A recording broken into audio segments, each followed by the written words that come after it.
Aeon Industries is a hybrid arts practice, and we're interested in creating new grammars of storytelling. So we blend all kinds of disciplines to create new formats and new ways for audiences to have agency in the world of art and entertainment.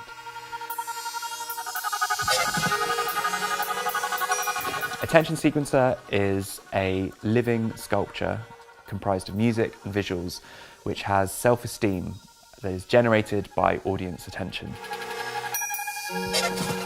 The piece is based on the ideas of John Bowlby, who was a developmental psychologist and the founder of attachment theory. In Bowlby's model, humans operate between three basic styles of attachment: anxious, stable, and avoidant.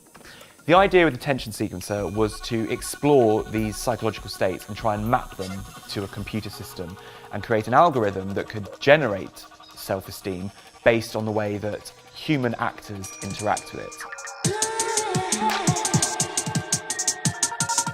When people enter into the space, they encounter an organ, which is on a screen. The organ is always aware of who's in the space and how they're moving around it, and that kind of forms a baseline of their attachment style.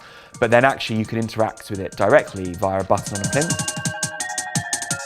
Every time you press the button, the organ knows and it reacts to you.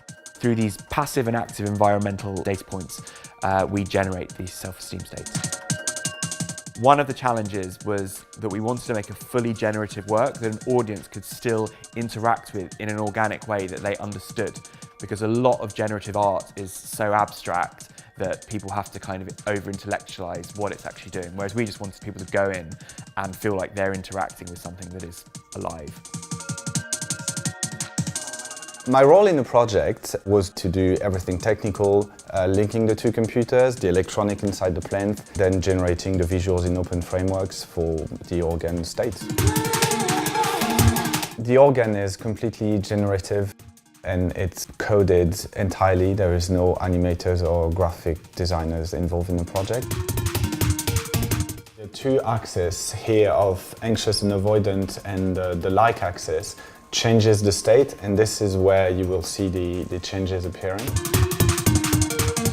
It's a modular piece that's scalable to any environment, so it can go from one screen to 6 screens, for example, and from stereo speakers to 360 sound. It could go anywhere from a gallery space to a live music festival, all the way up to state-of-the-art immersive venues. What was really interesting was that people approach the organ as you might approach a real person.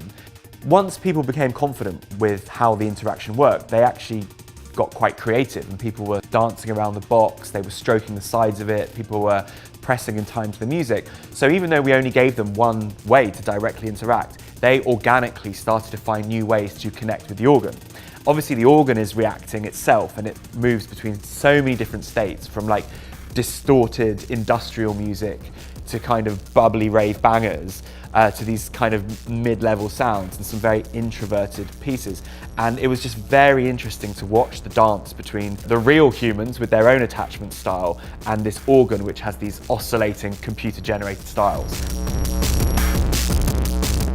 Essentially, we started to develop a situation where there was a dance of attachment styles between the audience and the computer system we had developed. People were becoming attached to a machine.